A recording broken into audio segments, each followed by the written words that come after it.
lara durung iso nampa kenyataan.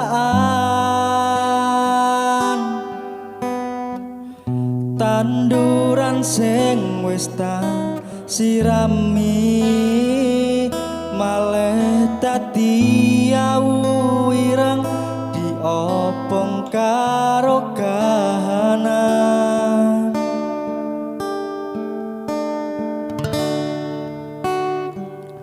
Biyen janji bareng-bareng ngrasake susah lan seneng. Saiki kowe medhotke angen-angen, tak kuatke ati yen kudu kelangan.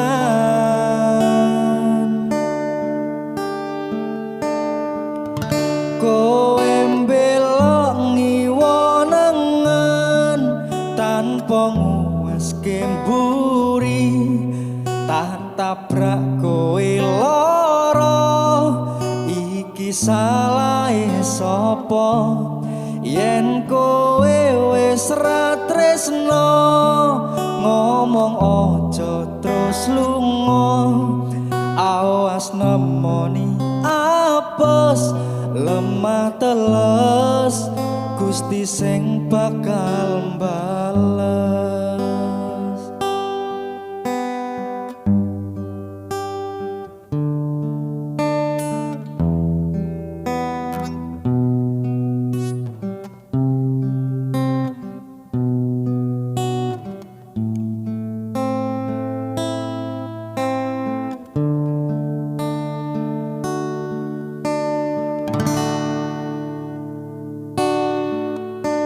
Jujur ati iki lara,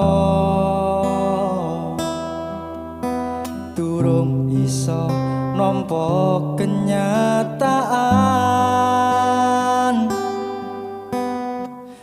Tanduran sing wis tak sirami malah dadi awu ireng diopong karo kahanan.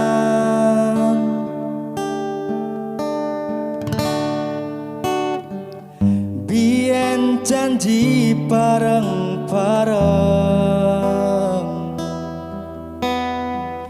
ngrasake susah lan seneng.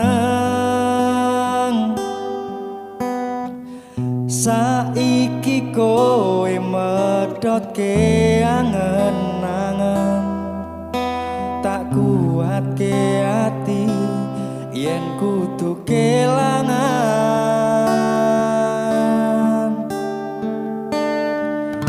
Kowe mbelok ngiwonengen tanpa nguwaske mburi, tak tabrak kowe lara. Iki salahe sapa yen kowe wis ra tresno? Ngomong aja terus lunga, awas nemoni apes lemah teles, Gusti sing bakal mbales. Kowe mbelok ngiwonengen tanpa nguwaske mburi, tak tabrak kowe lara. Iki salahe sapa yen kowe wis ra tresno? Ngomong aja terus lunga, awas nemoni apes lemah teles, Gusti sing bakal mbales. Lemah teles, Gusti sing bakal